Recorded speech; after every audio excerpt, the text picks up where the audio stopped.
Buenos días, jóvenes. ¿Cómo me, Buenos días, doctor. cómo me escuchan? ¿Bien nomás? Buenos días, doctor. ¿Se escucha Buen bien? día, doctor. Buen día, doctor.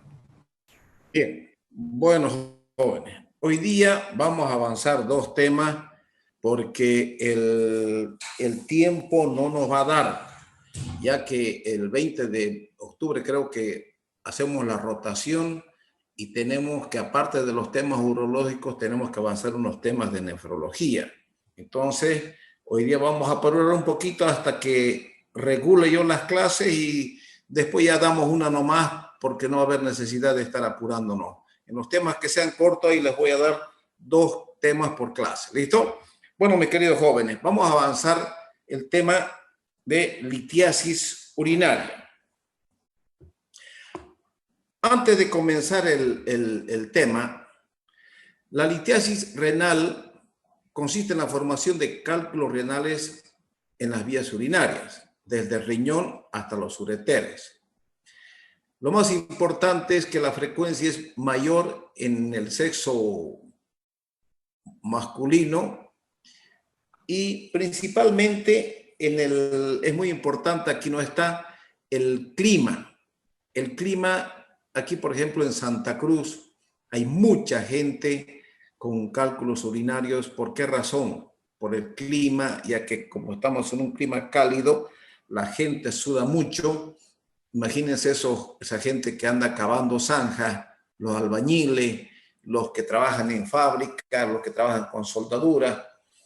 Entonces toda esa gente suda bastante y la orina se concentra y esa orina concentrada facilita la formación de algún cálculo y peor aún si es que existe alguna alteración anatómica que facilite esos cálculos, jóvenes. Entonces, el cálculo se forma por una sobresaturación de los componentes de la orina. Llámese cloruro de sodio, potasio, fósforo, amonio, magnesio, etcétera, etcétera. La estructura del cálculo.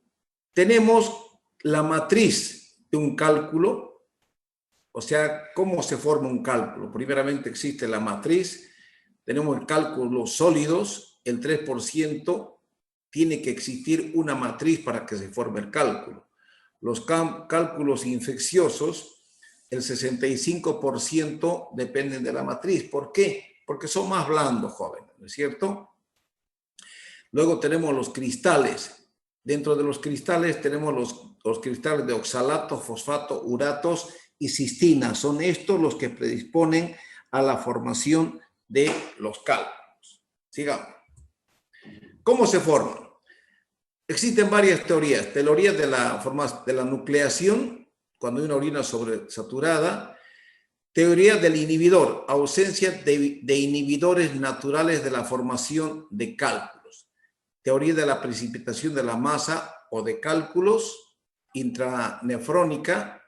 Teoría de la partícula fija, retención de los cristales dentro de las células o debajo de la lámina tubular.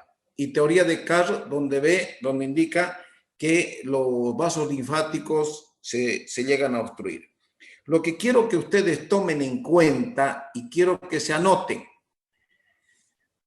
de todas estas, cuanto más teorías existen, lógicamente, más difícil va a ser encontrar la causa. ¿Por qué? Porque no tenemos, jóvenes, una causa exacta por las cuales nosotros sepamos la formación de los cálculos, sino ya se curarían los pacientes y no existiría más litiasis urinaria en la gente, ¿no es cierto? Lo que quiere decir, nos falta estudiar y conocer la esencia misma, el porqué de la formación del cálculo. Tenemos supuestos, ahí están las teorías, son supuestos. Toda teoría no es una norma que nos diga esto es por esto, no.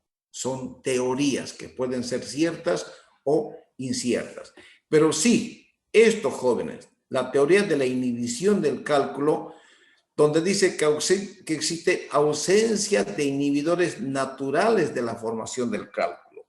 Anótense, nosotros tenemos, jóvenes, el magnesio, pirofosfato, citrato, mucoproteínas, glucosamina y glucanos.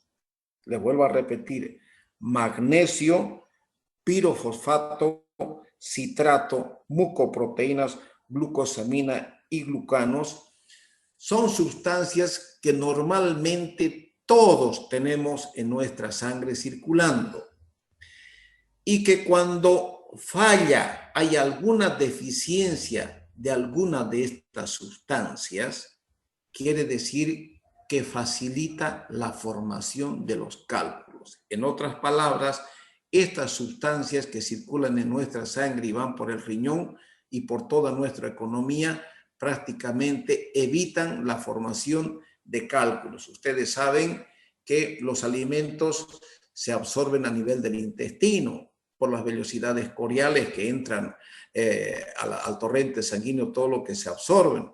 Entonces, en la sangre, estas sustancias hacen que eliminen o eviten la formación de los cálculos y la precipitación de los mismos a nivel de la nefrona.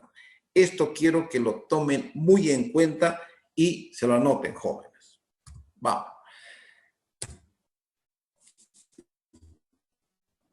Tipos de cálculos. Los cálculos de calcio comprenden el 80 al 85% de los cálculos. Son los más duros estos, jóvenes.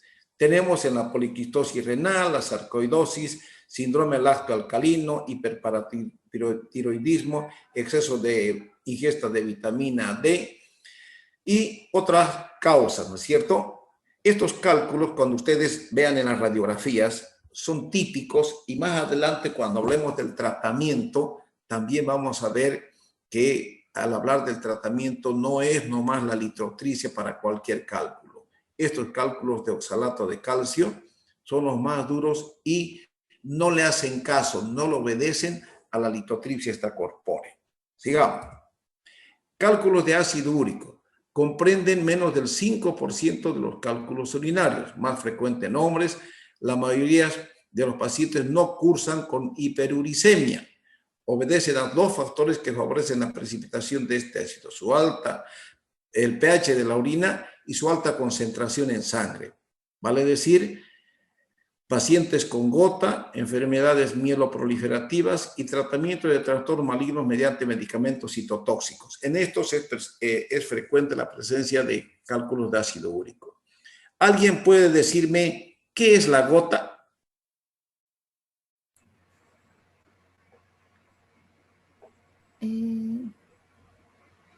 Es la causa, doctor, por la que el ácido úrico no se elimina, entonces la concentración en sangre, eso nos lleva a la enfermedad de la gota. ¿No es verdad que se quejan de dolor ahí en el pie, justo debajito de nuestro dedo gordo? Se les presenta un dolor intenso en los pacientes con aumento de ácido úrico y dicen, ya mi gota me está doliendo, ¿no? Lógicamente, eso se debe al aumento de la ingesta de las purinas. ¿Y ustedes saben cuáles son las purinas?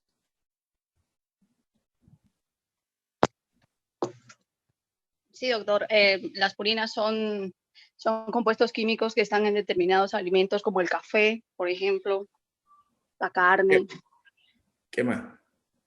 Todo lo rico que nos gusta, por ejemplo, los churrascos, los chilaquiles, el hígado, los chorizos, los embutidos, todo lo que son los picadillos, en el churrasco las negras, por ejemplo, todo lo que tiene cuero, el cuerito de chancho en un churrasco, ¿a quién no les gusta? Tiene bastante ácido úrico, ¿no es cierto? El cuero de pollo aumentan todo esto la ingesta de purinas. Entonces, ustedes ya vayan imaginándose la agresión que sufre nuestro organismo ante la ingesta de este tipo de alimentos.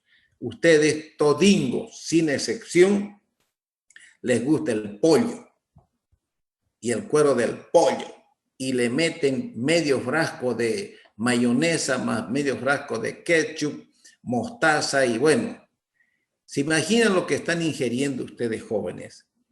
lo que tiene que trabajar su organismo para eliminar toda esa agresión que ustedes hacen ingiriendo todos estos alimentos.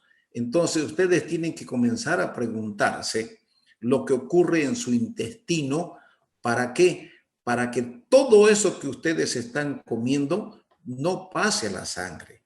Porque si eso pasa a la sangre, conlleva la formación de cálculos. En ustedes la maquinita está nuevinga y tantas cosas terribles que hacen comiendo todo ese tipo de alimentos chatarra, prácticamente su organismo, gracias a las sustancias que les nombré, citrato, glucano, glucosamina, pirofosfato, etcétera, son esas sustancias que a ustedes los libran de la formación de los cálculos. ¿Me entendieron, jóvenes? ¿No es cierto? Sigamos. Ahora otra cosa que es muy importante, el pH de la orina. Ya vayan ustedes entrando en tema, vamos entrando en conceptos físicos, o mejor dicho, en conceptos concretos, jóvenes. Toda orina, nuestra orina es ligeramente ácida, normalmente, ¿no es cierto? Cuando nuestra orina se alcaliniza, vamos a ver, existen la proliferación de bacterias oportunistas, proteus, pseudomonas, klebsiella, que por esa alcalinidad de la orina desdoblen la ureasa y formen cálculos de estrubita o los cálculos coraliformes. Todo lo contrario, cuando el pH se pone ácido, por ejemplo, si una de ustedes, nuestra compañera Luisa Chorés o Kimberly Asunción es nombrada Miss Guayaba, entonces, de la dieta normal que hacían estas señoritas, cambian, hacen una serie de esos baños solares, que tienes que tomar solamente jugo de toronja, jugo de naranja, en fin, cambian su dieta normal principalmente por cítricos y por jugos, y de esa forma acidifican su orina. Se dice que es suficiente que el pH de la orina baje de 4 o 4,5 para que ustedes formen cálculos de ácido úrico indiferente el ácido úrico en sangre. Me explico. Yo que soy mayor, puedo comer un churrasco y en fin, y aumentará mi ácido úrico en sangre. Ese ácido úrico en sangre que circula en demasía hace que el riñón precipite cristales de ácido úrico en las nefronas y forme cálculos de ácido úrico. ¿Por qué? Porque aún comí demasiado churrasco. En cambio, estas señoritas tienen su ácido úrico en sangre normal. En ellas no aumentó el ácido úrico en sangre, solamente hizo que la orina se acidifique y esa acidificación de la orina hizo que precipite cálculos de ácido úrico indiferente el ácido úrico en sangre. ¿Comprendieron, jóvenes? Sí, doctor. Sigamos adelante. Cálculo de cistina. Una mínima porción de piedras urinarias son de cistina. Se dan en el trastorno metabólico llamado cistinuria. La cistinuria se hereda de modo autosómico recesivo, o sea, que es una enfermedad que se transmite de persona a persona de modo recesivo, jóvenes. No hay inhibidor conocido para los cálculos de cistina. Por lo tanto, estos pacientes son operados una y otra vez de cálculos de cistina hasta que recién encuentran la etiología de la formación de estos cálculos. El cálculo de estrubita, que es el que les decía, son más frecuentes en mujeres. Las piedras de estrubita se componen, esto tienen que saberlo, fosfato de amonio, magnesio, carbonato de apatita o de ambas sustancias. Se ocurre Porque la producción de amonio está aumentada y el pH urinario se hace alcalino. La relación con organismos que desdoblan la urea, desdoblan urea en ureasa, como ser el Proteus, Pseudomonas, Klebsiella y el estafilococo y Mycoplasma. Debe evaluarse en las mujeres con infecciones urinarias recurrentes que no se deban a Escherichia coli. Vean ustedes, aquí está el riñón, aquí tenemos nuestra pelvis renal y aquí tenemos un cálculo. Hemos dicho que si el cálculo está en la pelvis, no va a ocasionar dolor, no ocasiona ninguna sintomatología. Solamente cuando el cálculo desciende y obstruye la vía urinaria, comienza el cólico renal. Para que vean acá, obstruyó el ureter y miren esta dilatación que está produciendo tanto en el ureter como en la pelvis renal, con toda la sintomatología que conlleva el cólico renal.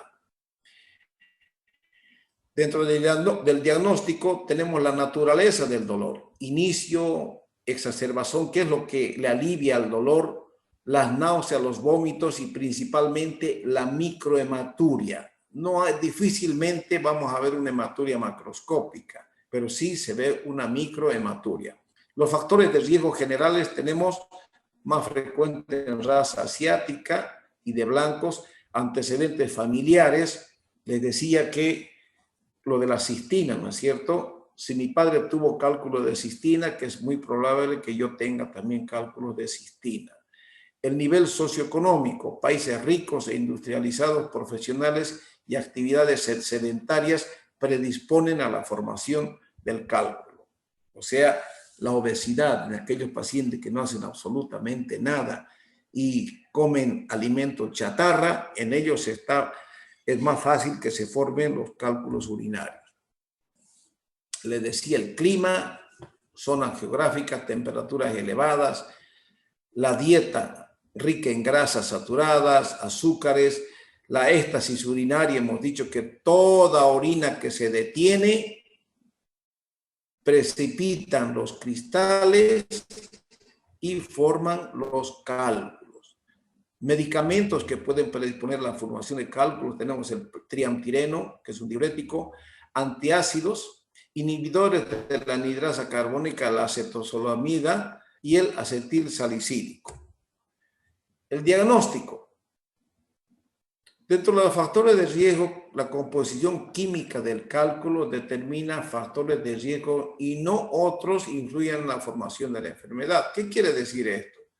En la cristaluria, cálculos de oxalato de calcio excretan más. El índice de formación de cálculos es proporcional al porcentaje de cristales grandes y de agregados de cristales. Les explico a estos jóvenes. Por ejemplo, si doña Luisa Choré, que es una mujer gordita, y la alimentación básica de ella es en base a queso, vive en el campo, queso, huevo y derivados de lácteos. Entonces, aumenta el oxalato de calcio y fosfato de calcio en sangre. Y nosotros sabemos que eso se absorbe a nivel del intestino. Normalmente, para que no entre tanto calcio a la sangre, generalmente se une al oxalato y se junta con la materia fecal y se van para afuera, por el ano.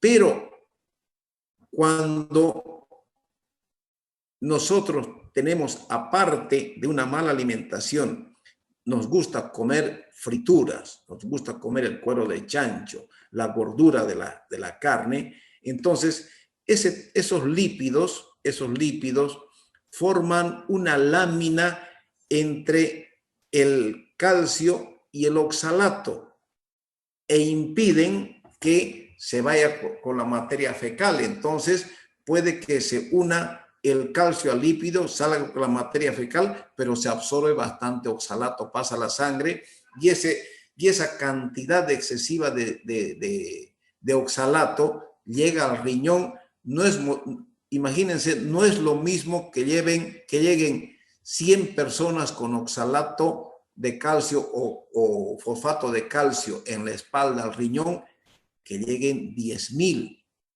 Entonces, el riñón tiene que filtrar a los 100 y al filtrar 100, entonces, difícilmente el producto de excreción de la nefrona va a hacer que un cristal de oxalato se forme con otro de oxalato o fosfato, como ustedes quieran.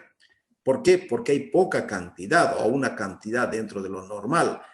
Pero si existe infinidad de cristales de oxalato o de fosfato, como ustedes quieran, y en vez de 1.000 son 10.000 o 100.000 cristales que están llegando a filtrarse en cada nefrona, entonces van a filtrarse esos cristales y facilito se van a agarrar unos de otros y van a formar un cálculo urinario. Por eso es que cuando hay en pacientes que forman cálculos, se les indica que tomen abundante cantidad de agua para aumentar la diuresis. ¿Qué quiere decir esto? Que si no es lo mismo que se una un cristal con otro cristal y venga la orina y lo elimine y lo saque hasta la vejiga y la orina hasta afuera. No es lo mismo que si toma poca agua, en vez de 2 cristales que se unan, van a ser 50, 100, 20.000, 30.000 cristales que se quedan en la pelvis. ¿Por qué? Porque están estáticos y la circulación de la orina es lenta. Hay poca orina. Por lo tanto, favorece la nucleación de los cristales y por lo tanto se forma un núcleo de un cristal y se forma un núcleo de un cálculo. ¿Me están entendiendo? Son las teorías que a ciencia cierta no sabemos si son exactas, pero eso es lo que ocurre. ¿Me entendieron, jóvenes? Sí, doctor. Vamos. El dolor, la exploración detallada.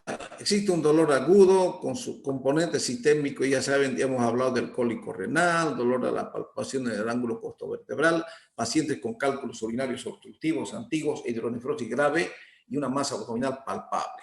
Hemos dicho que el cuadro agudo obstructivo causa un dolor intenso. El cuadro crónico, la dilatación crónica ya no duele y es la que daña todo el parénquima renal y el paciente no siente absolutamente nada, jóvenes. La exploración física, tenemos la exploración abdominal completa, descartar tumores abdominales, hay que palpar la vejiga cuando hay retención urinaria, hay que palpar hernias inguinales encarceladas, la epididimitis, la orquitis y los estados patológicos pélvicos. Hay que palpar estos mismos para descartar cualquier proceso secundario a un cólico renal de localización baja. En los casos femeninos, la exploración rectal y excluye otro tipo de diagnósticos. Investigación radiológica. Para todo estudio radiológico, todo depende en el lugar donde ustedes se encuentren, jóvenes. En el Hospital San Juan de Dios, cuando tenemos un paciente con cólico y dada la situación económica de nuestros pacientes, a veces con una placa simple de abdomen, una ecografía y un examen de orina, suficiente para un diagnóstico de un cólico renal o diagnóstico de un cálculo. Y dependiendo del tamaño del cálculo, para que no gaste plata, si es pequeño, con tratamiento yo lo hago eliminar. Pero si están ustedes ante otro paciente con condiciones económicas, por supuesto, hay que pedir un examen de sangre, orina, urea, creatinina, radiografía simple de abdomen o una tomografía. El mejor estudio para el diagnóstico del cólico y la localización de un cálculo es la tomografía, jóvenes. No les digo que la ecografía y la placa simple, no, es la tomografía. Nosotros nos basamos mucho en la ecografía y la placa por motivos económicos en el Hospital San Juan de Dios y nuestra experiencia nos dice que suficiente con eso para dar el diagnóstico. Ya la tomografía pedimos cuando vemos nosotros que justifica para programar alguna cirugía. O bien vemos que el cuadro no está muy claro a nuestro gusto. ¿Está bien? La radiografía riñón, uréter, vejiga, la ecografía digital, la ecografía nos muestra los cálculos, pero la radiografía simple de abdomen es un complemento de la ecografía y la ecografía es un complemento de la radiografía simple de abdomen. ¿Qué quiere decir? Vean esta placa. Esta es una placa simple de abdomen donde vemos que hay una imagen cálcica a nivel de la primera, segunda, tercera, a nivel de la cuarta lumbar de la apófisis izquierda. Cuando vemos la placa simple, uno no tiene que jurar por Dios y decir es un cálculo. Siempre tiene que hacer una hipótesis, les decía, ¿no es cierto? Una imagen cálcica que podría corresponder a un cálculo ureteral. Nos muestra la placa simple. Para tener mayor certeza, yo le pido la ecografía. Ya le pedí la ecografía. Veo esta imagen.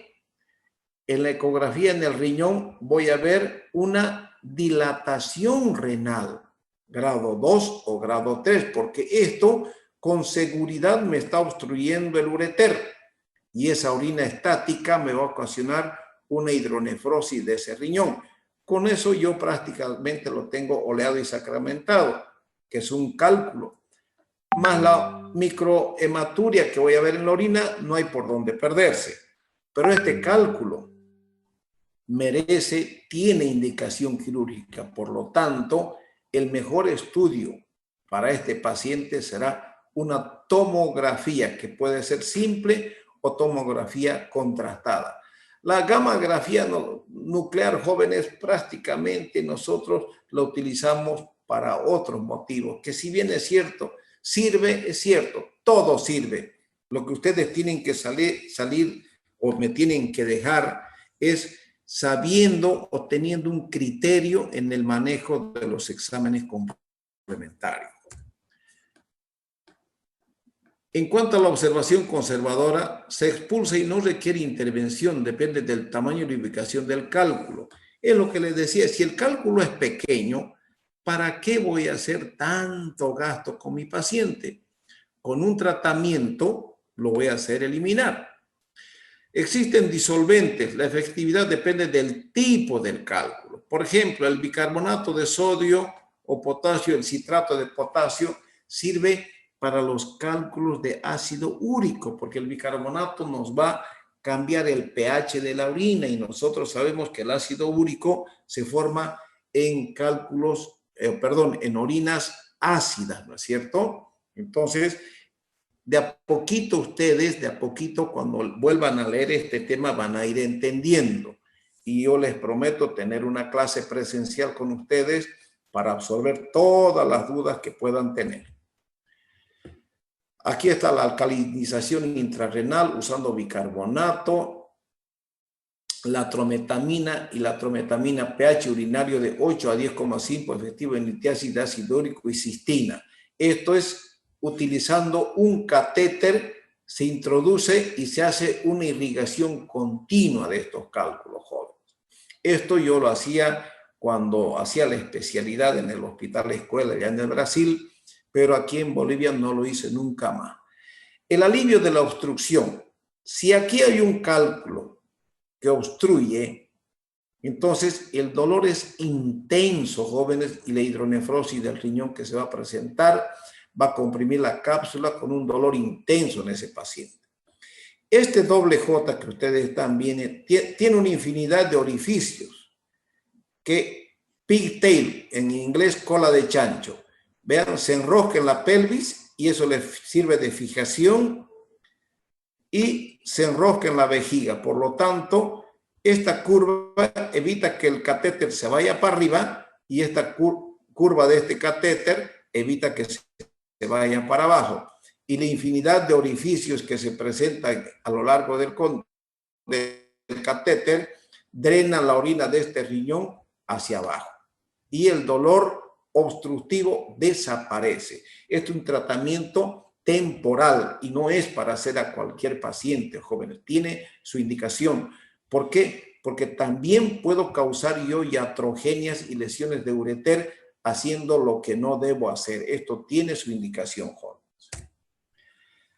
La litotripsia extracorpórea con ondas de choque no invasivo que utiliza el pulso acústico para romper los cálculos. Les decía, jóvenes, que la litotripsia son más de 1500 golpes que se da al cálculo para que el cálculo, si me permiten, se desgrane, se rompa. Pero, jóvenes, no todo lo que brilla es oro. La famosa litotripsia extracorpórea con ondas de choque, si yo estoy frente a un cálculo de oxalato de calcio de más de 2 centímetros, de 2 centímetros o 3 centímetros, no le va a hacer ni Q. Lo va a partir, pero no lo va a retirar completamente. Va a necesitar otra sesión de otros 1500 golpes. ¿Me entienden? Y lógicamente, los que tienen estas máquinas hacen el negocio. ¿Por qué? Porque por una litotripsia cobran más o menos $5,000. Pero ¿para qué van a pagar $5,000 si no va a ser la solución definitiva? ¿Me entienden? Lo único que lo van a partir, pero va a seguir con sus cálculos.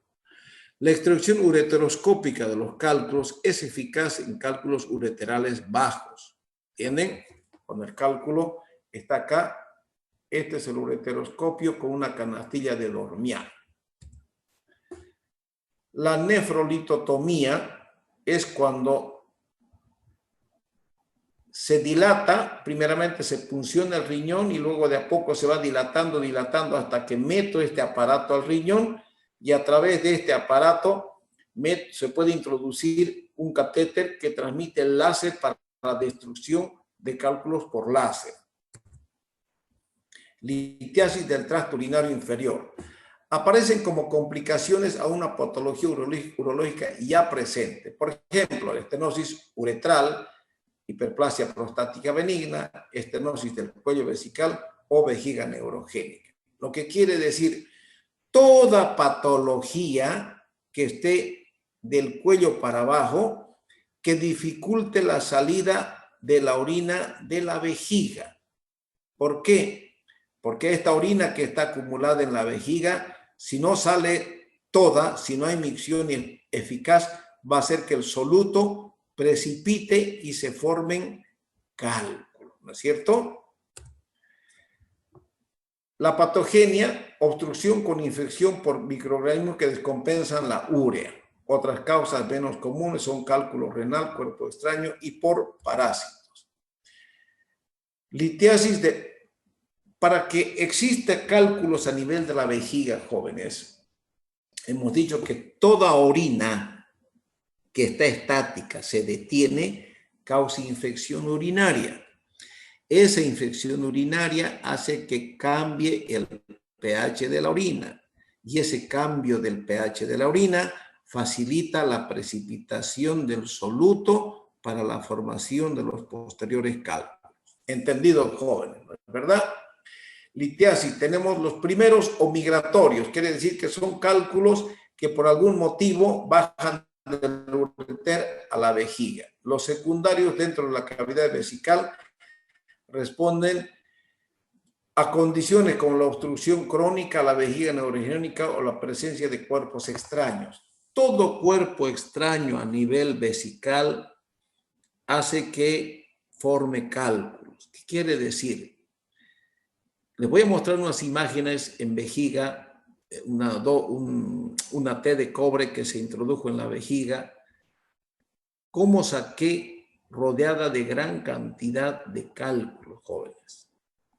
Entonces, ese cuerpo extraño predispone a la formación de litiasis urinaria, el cuerpo extraño.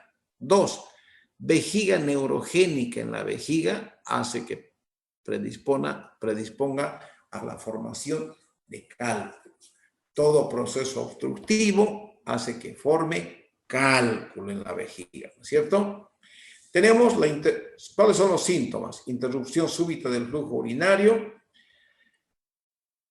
Puede confundirse con un prostatismo, una cistitis secundaria y a las infecciones urinarias. Puede haber hematuria o dolor pélvico. Diagnóstico. Hay que tomar en cuenta los antecedentes de cólicos nefríticos. Vale decir que el cólico nefrítico, cólico ureteral, hizo que el cálculo baje a la vejiga, no salió de la vejiga y ahí se desarrolló y ahí creció. Clínica. ¿Cómo se manifiesta clínicamente un cálculo vesical? Cuando estamos orinando, ocurre una interrupción brusca del chorro de la orina. ¿Por qué? Porque el cálculo se ubica en el cuello de la vejiga e impide la salida de la orina.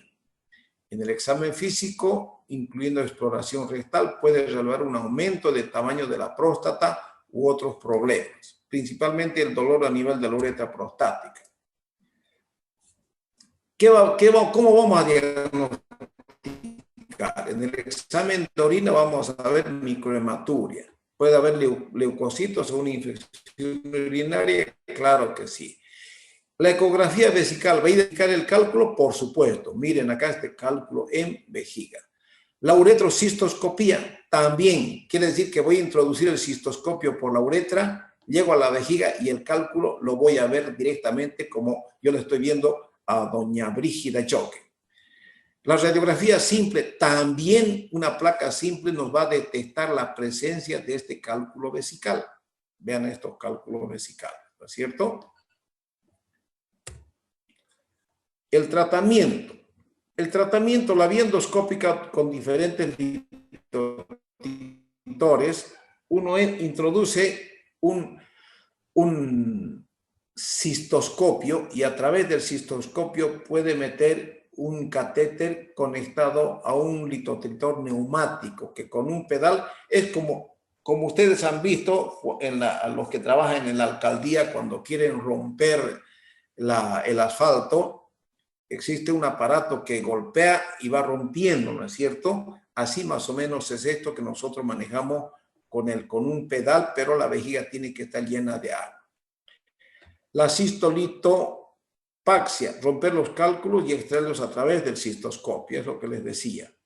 O una pequeña incisión permite la realización de la cistolitotomía. Vean acá esa cantidad de cálculos dentro de la vejiga, o sea, cistolitotomía. Litiasis del tracto urinario inferior, cálculos uretrales. Mire cómo está la uretra llena de cálculos. Se origina en la vejiga en pocas ocasiones en las vías superiores. Es frecuente en mujeres que se relacionan con divertículos uretrales. Primario y secundario.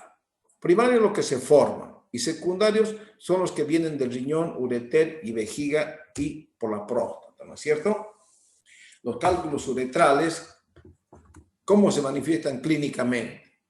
Ocasionan un flujo urinario intermitente. El hombre está orinando y de pronto se le corta.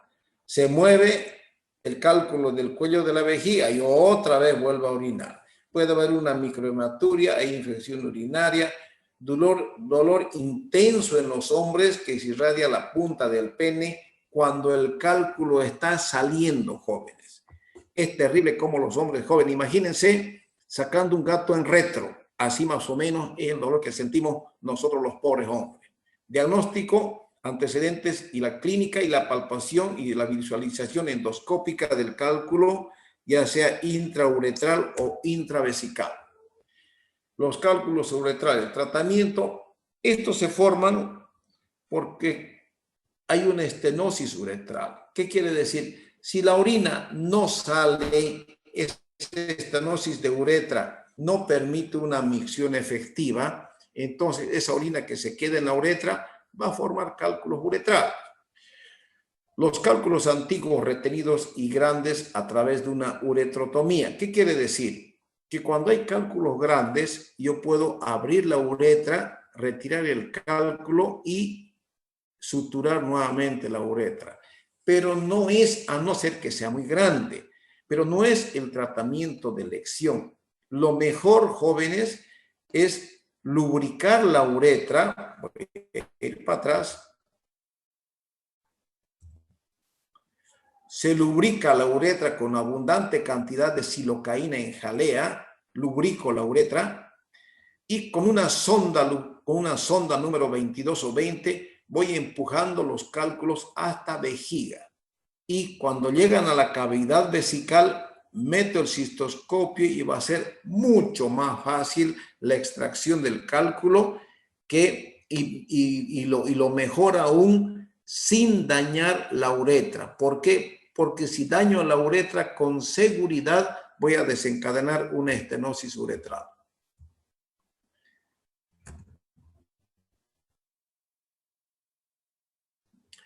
Ese es el tema, jóvenes. Un momentito.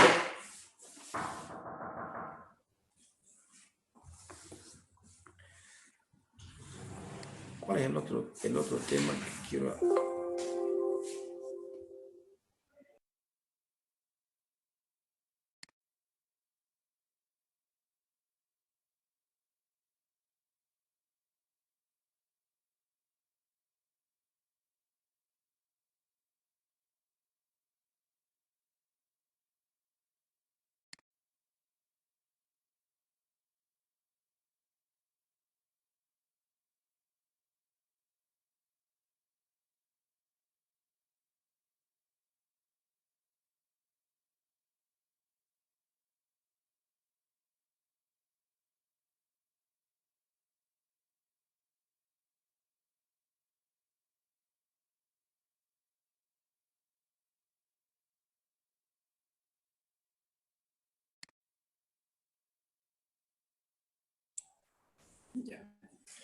Bueno, jóvenes, mi segundo regalo vamos a hablar de tumores del riñón.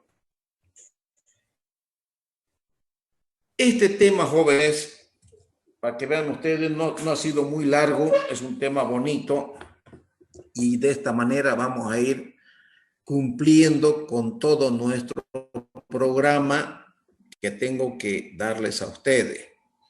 Ustedes han visto, ya están trabajando los trabajadores en la universidad. Yo creo que pronto, ojalá, nos dejen ya hacer nuestras clases presenciales o por lo menos nuestras prácticas presenciales o por lo menos dejarnos utilizar las aulas o la cancha de la universidad para manteniendo la distancia unos con otros para ir adelantando nuestras clases y los únicos beneficiados sean ustedes, jóvenes. Sigamos hablando de tumores del riñón. Los tumores del riñón, jóvenes, se clasifican en benignos y malignos, pero la mayoría de los tumores benignos tienden a malignizarse. Dentro de los tumores epiteliales tenemos el adenoma y el oncocitoma. Luego tenemos el hemangioma. Los tumores de células yuxtaglomerulares, esto quiero que se lo aprendan bien. Tumores de células yuxtaglomerulares. Estos específicamente producen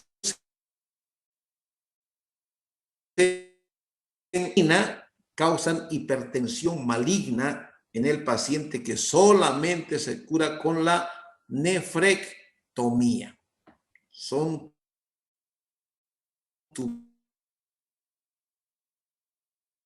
tumores benignos del angiomiolipoma, y anótense la característica o lo patognomónico que tiene una densidad negativa de 20, de menos 20 a menos 80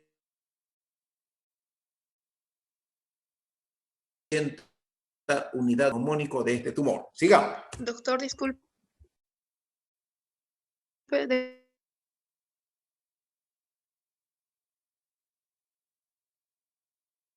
cuál tumor era?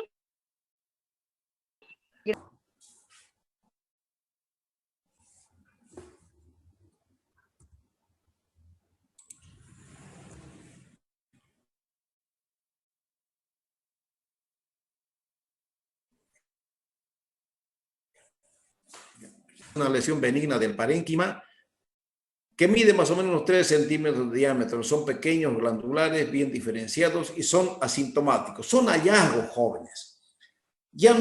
Hoy en día ya no ocurre lo que ocurría antes. Antes, jóvenes, para matizar un poquito, cuando yo estudiaba en la universidad, así como ustedes, conocí el primer ecógrafo.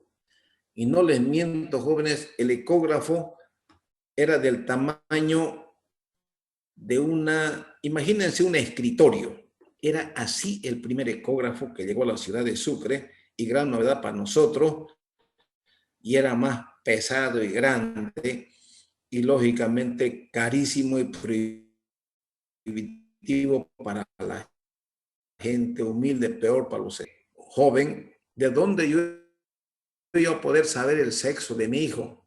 Imposible poder pagar ese estudio o esa ecografía, porque llegó a Sucre y trajo un consorcio de médicos. Hoy en día, jóvenes, una ecografía vale 10 pesos y le duele a doña Carla Cecilia, tiene un cólico renal, entonces como no quiere que le prendan el COVID, pide una ecografista, va a su casa, enchufa su ecocardiograma, su ecógrafo, y le realiza una ecografía en su domicilio y en su casa. Así es de fácil hoy en día, jóvenes, y el tiempo prácticamente ha corrido a grandes pasos. Entonces, como no había ecografías antes y no había muchas radiografías, entonces los tumores no se diagnosticaban. Hoy en día, más fácilmente podemos detectar los tumores porque son hallazgos clínicos. Puede que mi amigo Jesús vaya por un cólico biliar, que tuvo un cólico biliar, y le hacen una ecografía y se encuentran con una masa de 2 centímetros en el polo superior del riñón derecho, y él fue por un problema de un cólico biliar. Entonces se le detectó el cáncer que está comenzando.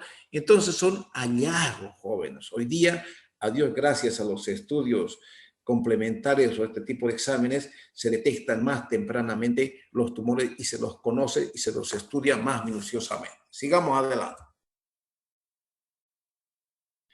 El oncocitoma renal ocurre en distintos órganos, tiene un color nacarado, tiene una cápsula bien definida que no penetra en la pelvis. Son grandes células epiteliales con un citoplasma eosinófilo. El diagnóstico principalmente es patológico. Les reitero, jóvenes, estos tumores que son benignos cuando se los descubre, a medida que pasa el tiempo, tienden a malignizarse. El angiomiolipoma son lesiones no encapsuladas unilaterales de color amarillo gris. Levantan la cápsula renal produciendo una protuberancia lisa e irregular, asociada con esclerosis tuberosa. Se puede extender a la grasa perirrenal, involucrar a ganglios linfáticos regionales y otros. El angiomiolipoma tiene 3 componentes histológicos: células grasas, músculo liso y vasos sanguíneos. Se diagnostica a través de una ecografía, una tomografía. Tratamiento: tumores mayores de 4 o 5 deben someterse a cirugía renal conservadora o una embolización arterial. Eso vamos a hablar más adelante, jóvenes. Tumor de células justaglomerulares, hemos dicho que puede presentarse en mujeres de 20 a 30 años, causa hipertensión arterial con hiperaldosteronismo secundario grave que puede ser curada con tratamiento quirúrgico, o sea, solamente se cura con la extirpación del tumor. Tumores sólidos malignos del riñón.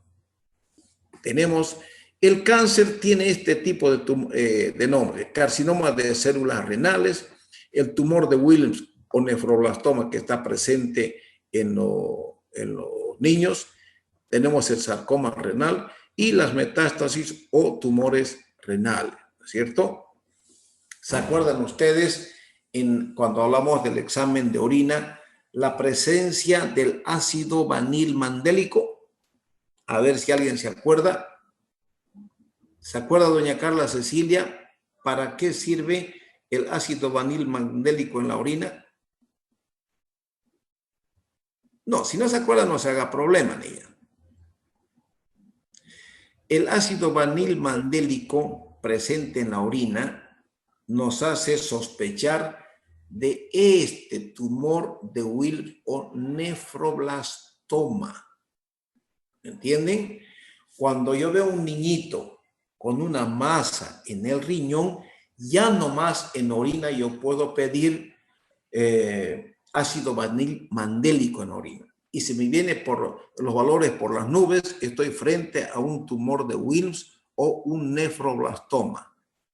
No se olvide doña Carla Cecilia, doña Luisa, ni don Jesús. ¿Está bien? Ok, doctor, gracias. Doctor, gracias. Bueno, aquí está en el riñón, miren, aquí está la arteria, la vena, este es el parénquima, este es el cáliz, el infundíbulo, y aquí está la pelvis, y aquí está un carcinoma renal. Les decía, mis queridos jóvenes, miren aquí tenemos un carcinoma en el infundíbulo y aquí en la pelvis renal, un cáncer.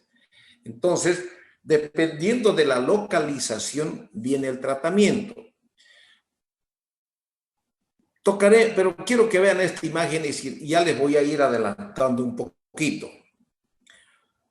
Nosotros todavía hoy en día en el Hospital San Juan de Dios, frente a todo cáncer, realizamos la nefrectomía, sacamos toda la hierota, la grasa perirrenal y no dejamos, procuramos no dejar nada de grasa en ese lecho renal. Pero la conducta está cambiando, jóvenes. Hoy en día se está tendiendo a hacer la tumorectomía. ¿Qué quiere decir? Para no sacar todo el riñón, hoy en día por vía laparoscópica van, solamente extirpan el riñón, suturan el parénquima renal y no es más. Si recidiva el cáncer, otra vez retiran por vía laparoscópica. Esto yo ya les voy a contar cuando hablemos de tratamiento el por qué, pero es bueno que ustedes vayan sabiendo. Estos tumores, estos cáncer de la pelvis renal, por supuesto que no se extirpa por cirugía laparoscópica, sino por ureteroscopía. Llega el ureteroscopio hasta acá adentro y se extirpa este este tumor por vía endoscópica. Sigamos. El adenocarcinoma renal, también llamado hipernefroma, lo mismo, tumor de Graves, que es lo mismo, carcinoma de células claras, es lo mismo, o carcinoma alveolar. Si yo les pregunto a ustedes, cualquier pregunta referente a este tumor y le digo carcinoma de células claras, ustedes saben que estamos hablando del tumor de Graves. Ustedes saben que estamos hablando del hipernefroma. Ustedes saben que estamos hablando del carcinoma alveolar. Es bueno que se fijen estos nombres en la cabeza porque es lo mismo, joven, ¿ya? Corresponde al 2.8% de los cánceres del adulto, presente entre quinta y sexta década de la vida, más frecuente en hombres de 2 a 1, principalmente en hombres afroamericanos. Las causas: cigarrillo, exposición al asbesto, solventes y el cadmio.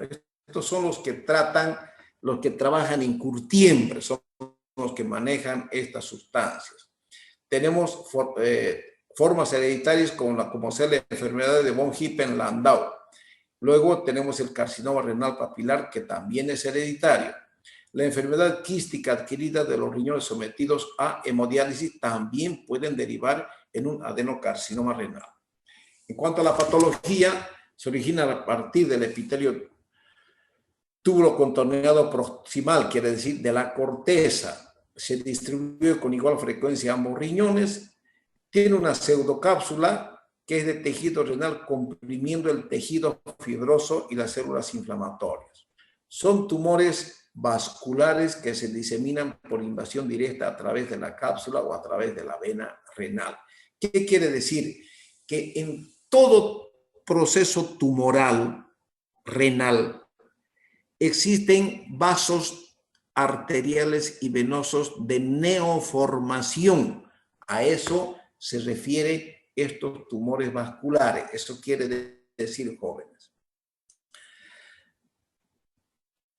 Sitio más común de metástasis a distancia son pulmones, huesos, hígado, suprarrenal, ganglios ipsilaterales, cerebro, riñón contralateral y el tejido celular subcutáneo. La estratificación se requiere de historia clínica completa, un examen físico, un examen de sangre completo, examen general de orina, radiografía, tomografía de abdomen y de pelvis y exploración ósea con radionúcleos. La clasificación, la TNM o el estadiamiento renal, tenemos estado 1, tumor de 7 centímetros. Tumor más o menos de 7 centímetros y limitado al riñón. Quiere decir que no salió de la cápsula. T2, tumor de más o menos 7 centímetros de dimensión limitado al riñón. También no salió de la cápsula. T3, el tumor se extiende a los vasos principales o a la vena de la glándula suprarrenal. Aquí está el 3. ¿Están viendo? T4, tumor invade más allá de la fascia de Gerota. El tumor se salió de la fascia de Gerota.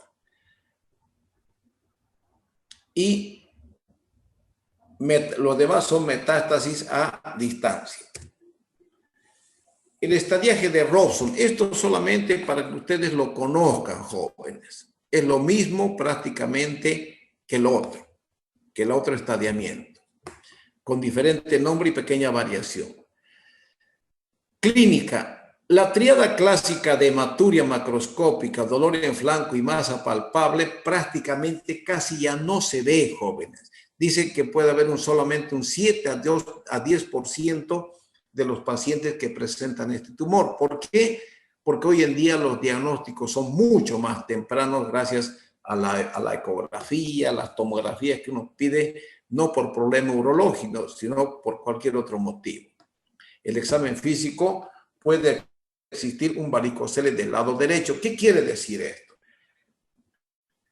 Si mi amigo don Jesús es normal, hacemos un examen de los testículos, del escroto, es normal. Pero de pronto, aquí 1 año o a 2 años, aparece con un varicocele notorio, grande en el testículo derecho. Ulicaraste, pero si hace 2 años yo lo vi, a este joven no tenía absolutamente nada. Eso quiere decir que existe una masa tumoral en el riñón que está comprimiendo la vena, o sea, el retorno venoso, de ahí la acumulación de varices en el testículo derecho de ese paciente. ¿Qué es el síndrome qué es un síndrome, doña Carla Cecilia?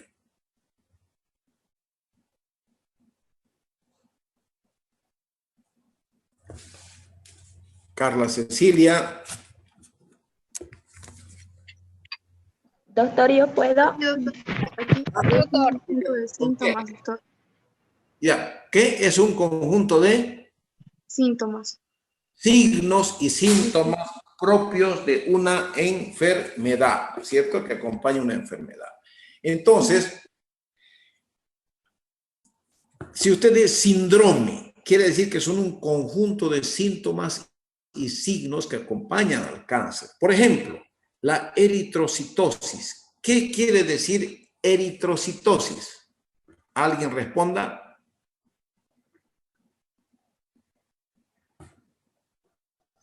Eritrocitosis es aumento de la cantidad de eritrocitos en sangre. ¿Cuántos son los eritrocitos en sangre normalmente?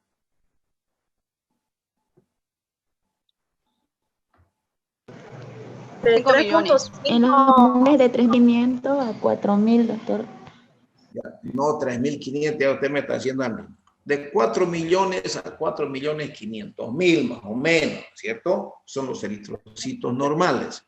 Y usted, a ver, ¿quién puede decirme por qué se producen los eritrocitos? ¿A qué se debe la presencia de los eritrocitos en sangre? Porque los eritrocitos mueren, tienen un tiempo de vida, ¿no es cierto? Luego mueren. Pero ¿A qué se debe que se sigan produciendo eritrocitos? A la, a la eritropoyetina es una hormona que el riñón produce para seguir produciendo eritrocitos, sí. Perfecto, doña Brígida, perfecto. A la eritropoyetina. La eritropoyetina producida en los riñones estimula la médula ósea roja para que se produzcan los eritrocitos, ¿no es cierto? Se mantengan en niveles normales. Cuando hay un tumor renal, nosotros sabemos que la eritropoyetina se produce en el riñón, en los riñones. Y se cree que ese tumor renal comprime el tejido renal sano que hace que se estimule la producción de eritropoyetina para que aumente la cantidad de eritrocitos de 4.500.000 a 8.000 o a 9.000. ¿Me entendieron, jóvenes? Hipercalcemia. Aumenta la cantidad de calcio circulando en sangre. La hipertensión arterial produce aumento de renina, angiotensina, aldosterona y hace que aumente la presión arterial. La disfunción hepática. ¿Cómo se manifiesta la disfunción hepática? Por un aumento de fosfatasa alcalina, tiempo de protrombina, hipergamaglobulinemia y aumento de bilirrubina. Quiero que tomen en cuenta, anoten. La disfunción hepática se caracteriza por aumento de fosfatasa alcalina, aumento de bilirrubina, aumento de protrombina o el tiempo de protrombina y de hipergamaglobulinemia. Perdón un momentito. Hola, buenas tardes. Sí, ¿con quién tengo el gusto de hablar?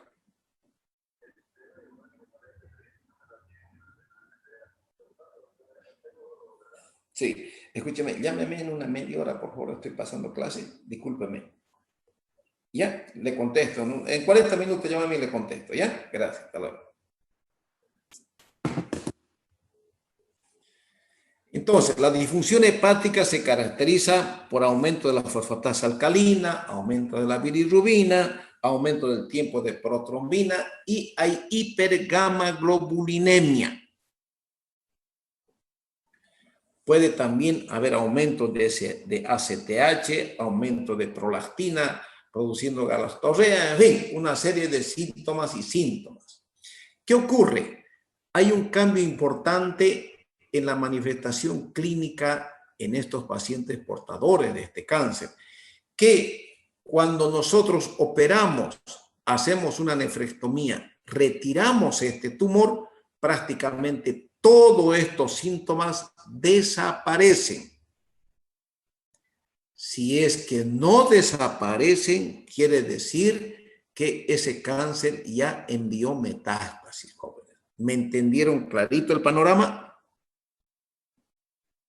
Sí, doctor, casi. Vamos para adelante. En el laboratorio va a haber anemia, va a haber hematuria, la velocidad de sedimentación globular va a estar elevada y en el examen general de orina va a haber células malignas en el examen citológico. Les decía a ustedes cuando hablamos de orina que la citología urinaria no es para cualquiera, ¿no es cierto? Cuando nosotros vemos alguna masa, alguna imagen en un ecográfica, en un riñón que nos haga sospechar de un tumor, lógicamente vamos a pedir una tomografía, ¿no es verdad? Donde no va a haber duda. Pero también podemos nosotros confirmar con la citología urinaria.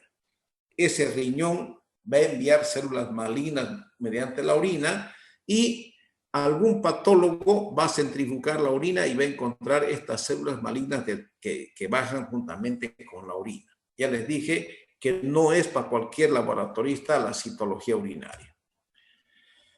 Los estudios radiográficos, tenemos una placa simple de abdomen, la urografía excretoria y la angiografía renal, que era un estudio antiguo que se hacía por la hipervascularización que presenta estos riñones. Miren ustedes acá.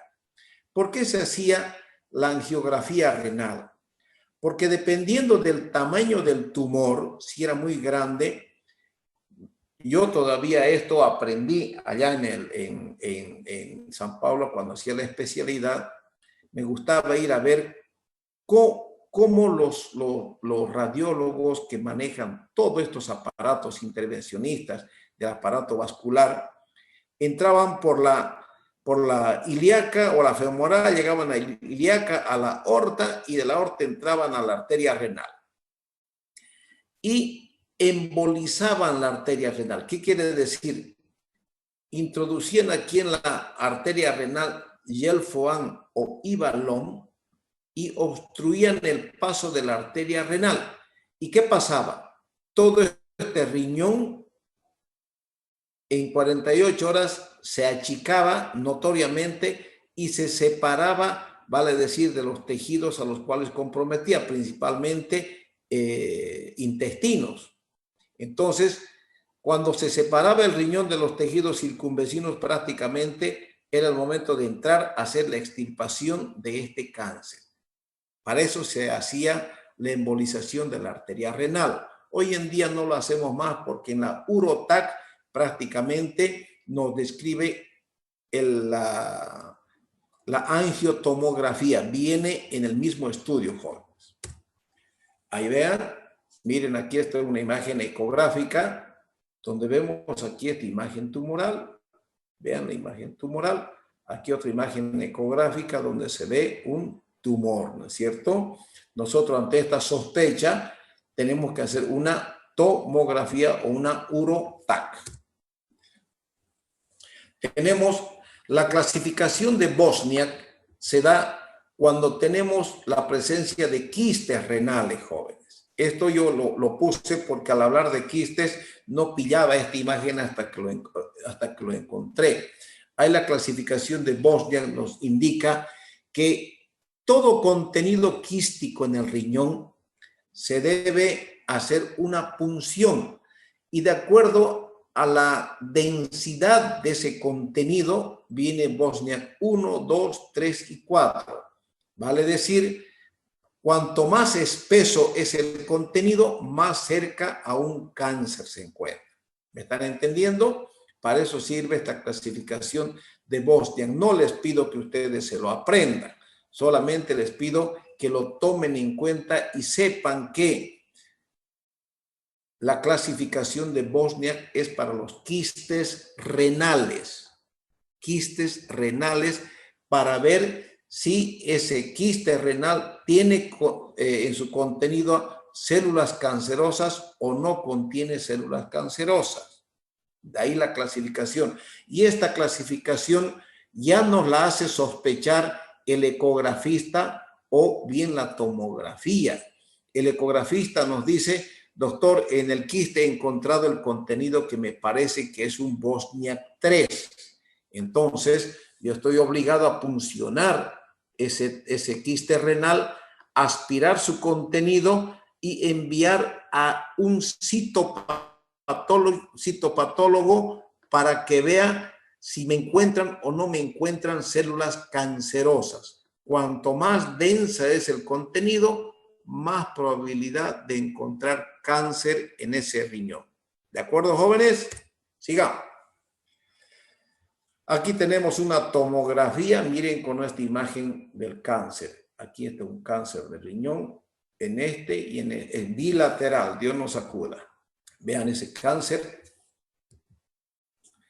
La gammagrafía ósea, están viendo, esta es una metástasis de un cáncer. Esta es la biopsia renal. Jóvenes, esto está ocasionando mucha controversia. ¿Por qué? Porque yo aprendí y yo siempre les he enseñado a ustedes, a todos sus compañeros que pasaron por la Gabriel René Moreno, que no se debe realizar biopsia de tumor renal. No se debe. ¿Por qué? Porque facilita su diseminación. Eso es lo que yo aprendí cuando estudiaba urología.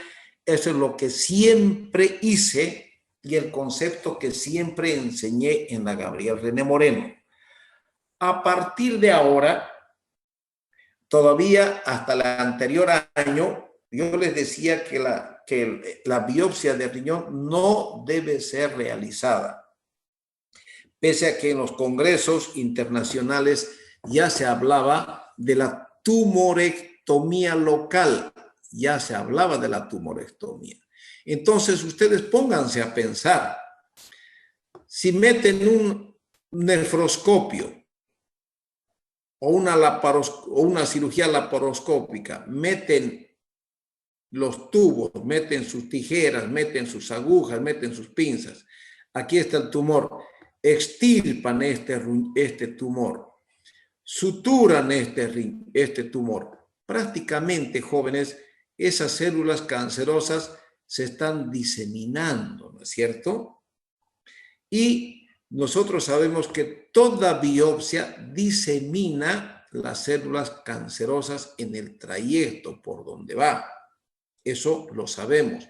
Por eso es que yo nunca les enseñé que se debe realizar biopsia. Pero hoy en día, ya en el último congreso que fui a Campinas, el año pasado, ya vimos que los intervencionistas, los laparoscopistas, ya lo identifican al cáncer. Hacen su biopsia, en el momento que perforan la yerota, sacan la biopsia y inmediatamente sacan el tumor, lo suturan, dejan un drenaje y se acabó, y dejan el resto del riñón. Si este cáncer crece un poco y crece otra masa tumoral más acá arriba, también entran y lo extirpan. Pero hoy en día la conducta ya no es lo que hacemos nosotros en el San Juan de Dios. Todo cáncer directamente afuera del riñón, con toda la yerota, la grasa parirrenal. ¿Por qué? Porque esa es la única cirugía curativa para el cáncer de riñón. Si es que lo pillo en un buen estadiamiento. Si el cáncer dio metástasis, ahí ya no hay tutía, jóvenes. ¿Están entendiendo? Entonces, el concepto está cambiando.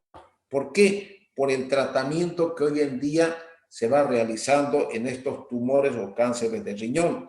¿Y por qué? Porque se dice que no es lo mismo, como antes nosotros creíamos, que doña Carla Cecilia, que es una persona joven, no es lo mismo para ella que yo le extirpe un riñón y decirle, no, usted va a vivir tranquila, doña Cecilia, hasta que sea viejita. No, jóvenes.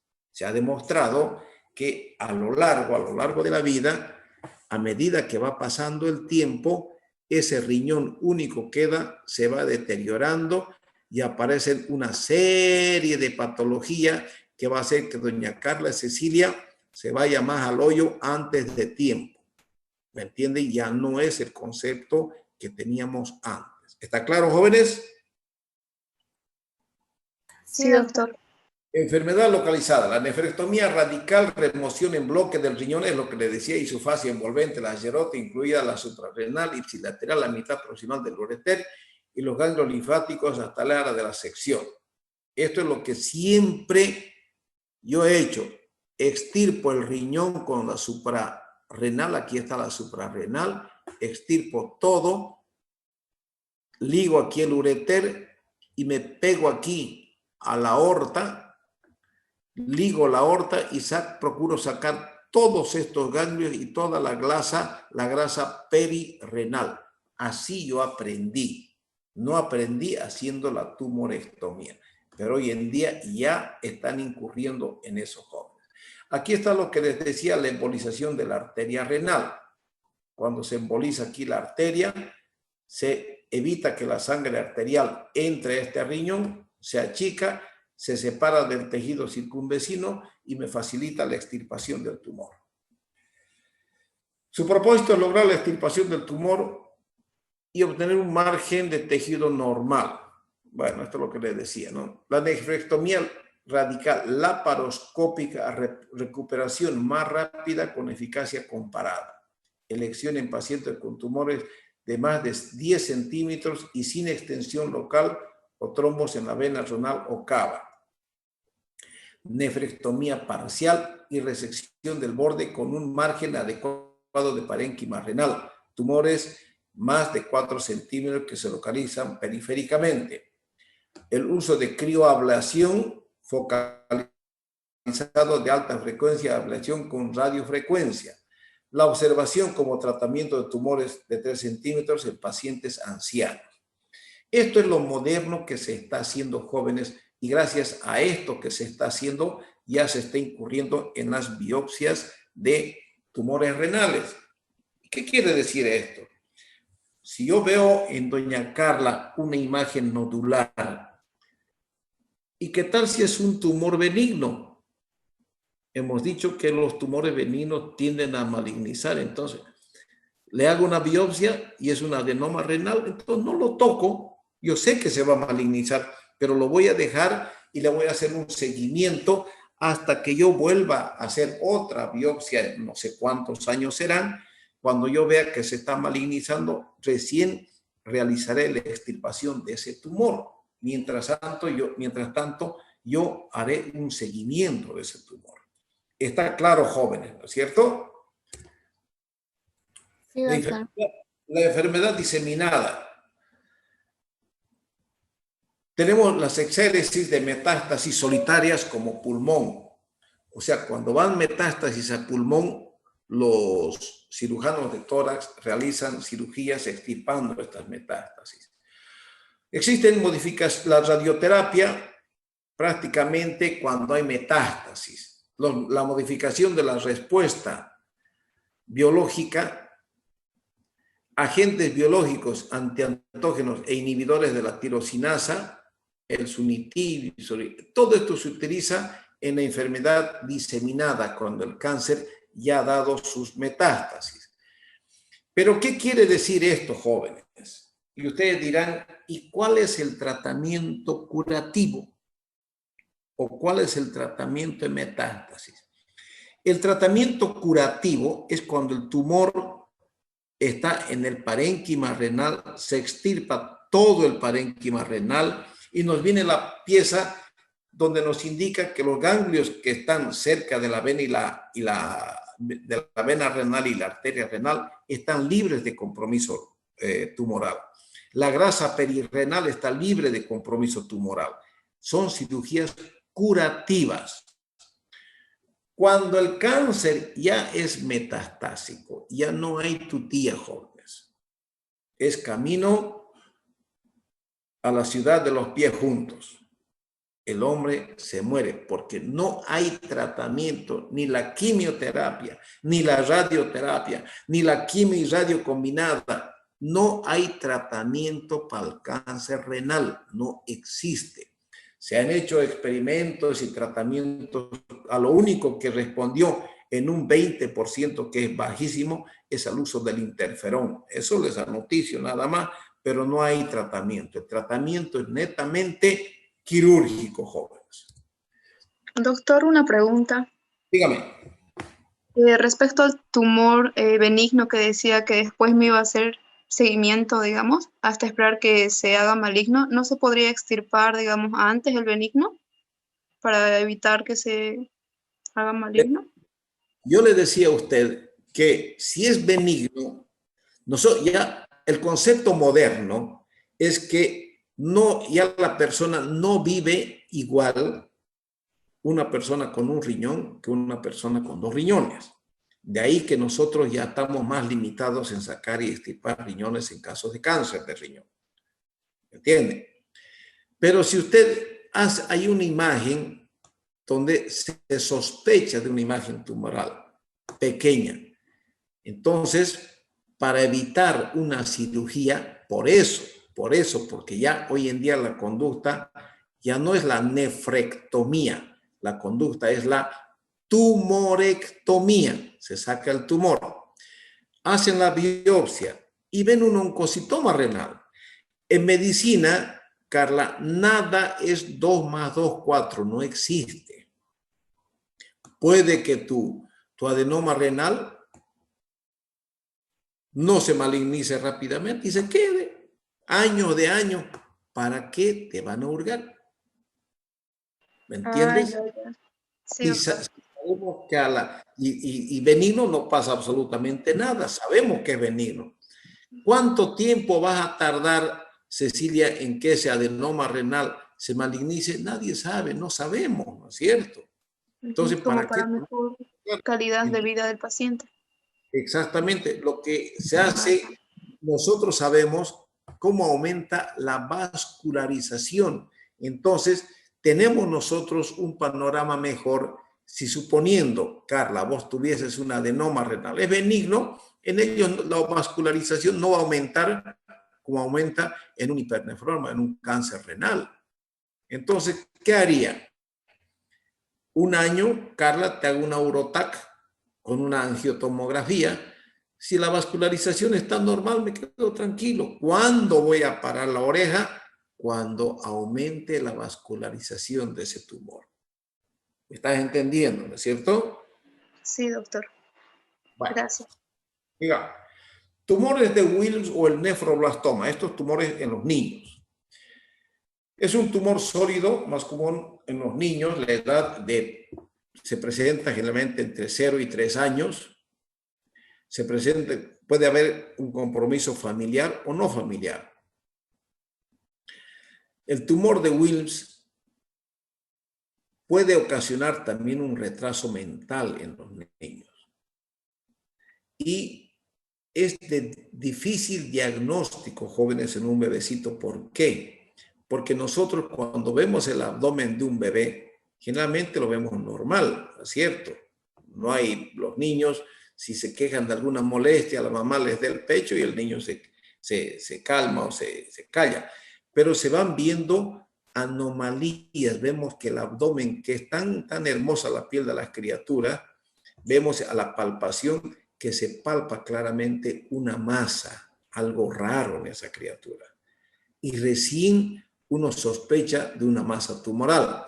A no ser que por cualquier motivo ese niño tenga una infección urinaria y por cualquier motivo doña Carla Cecilia le haga a su niño un examen de orina. Si vemos que hay microhematuria, ojo, hay que parar la oreja. ¿Por qué? No es imposible, pero es muy difícil que un niño tenga un calculito, es muy difícil. Pero, ¿por qué la sangre? Si un niño los riñones están funcionando perfectamente, ¿qué problema tiene congénito? Tiene que ser una patología congénita que haga que haya presencia de sangre en la orina. Eso me tiene que hacer parar la oreja y pedir una ecografía o una tomografía buscando la causa de esa microhematuria. La hematuria o la microhematuria en el hombre o en el niño nunca es normal, jóvenes. Nunca es normal. Tiene que haber una causa. Sigamos. Son grandes multilobulares, color gris, bronceado y tiene áreas focales de hemorragia y necrosis. Se disemina por extensión directa a través de la cápsula y también por vía hematógena o linfática. Da metástasis a pulmones, hígado, linfáticos, a los ganglios linfáticos regionales. Se origina de restos embrionarios intraparenquimatosos que se malignizan, son restos nefrogénicos. El tumor de Wilms típico consta de elementos blastémicos. Doctora Chávez, dígame. No, mire, estoy pasando clases ahorita, me libero de las clases, llamo a la clínica y me comunico con usted. Ya, chao, doctora. Disculpen, jóvenes, que tengo un paciente accidentado en la clínica, listo para operar. El 95% tiene características histológicas favorables y el 5% histológica o tiene histología desfavorable. Quiere decir, hay anaplasia, tumor rapsoide de riñón y el sarcoma de células claras.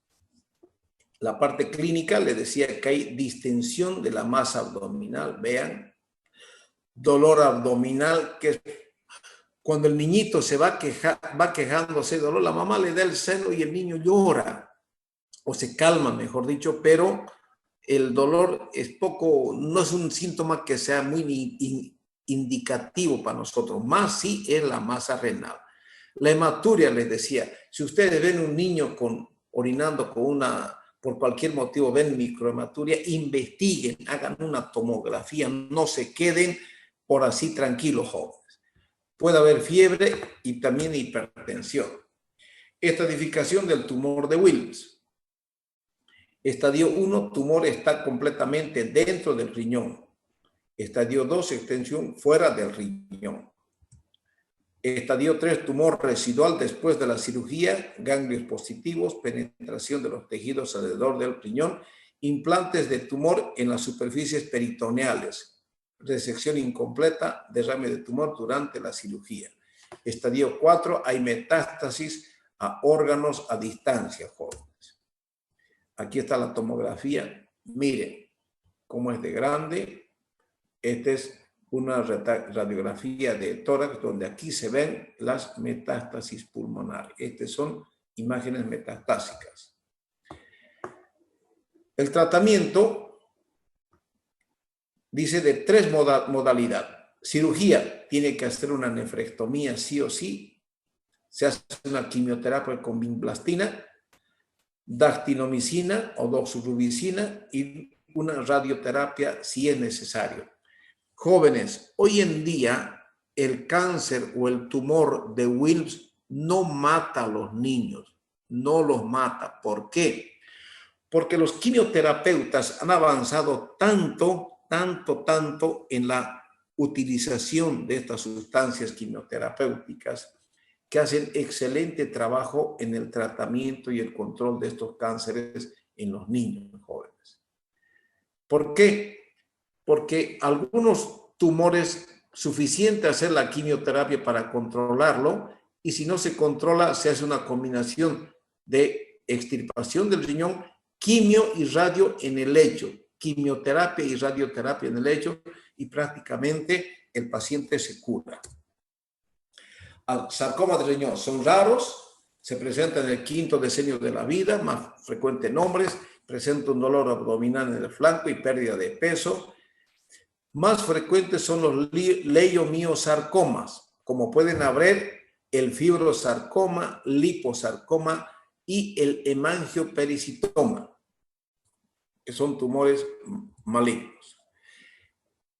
Dentro de los aspectos generales, tenemos el sitio primario más frecuente, es el pulmón, mama, estómago, hay albuminuria. Perdón. Voy a apagar el aire.